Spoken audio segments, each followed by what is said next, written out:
V začetku smo imeli kar težave dobiti ljudi, ki smo jih povabili na te brezplačne obroke. Nažalost, po nekem relativno kratkem času je pa pravzaprav teh 20 bonov zelo hitro poide. Jaz mislim, da mora biti predvsem ta humanitarna nota, pa bom rekel pripravljenost ljudem pomagati, da je to osnovni pogoj. Dobra stran tega prostovoljnega gasilstva, da nas je v bistvu, vsak je v bistvu njegov osnovni poklic iz nekega drugega področja. In v bistvu pri teh posredovanjih vsak prinese poleg tega osnovnega gasilskega znanja še neko to splošno znanje, ki je pač nujno potrebno.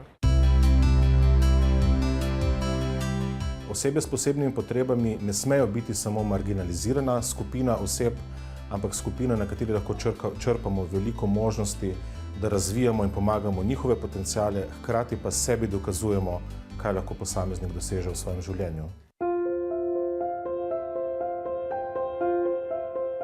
Sprejmemo vsakogar z dobro besedo in najmanj, kolikor je možno, naredimo tudi za njega, z socialnega vidika, zdravstvenega vidika.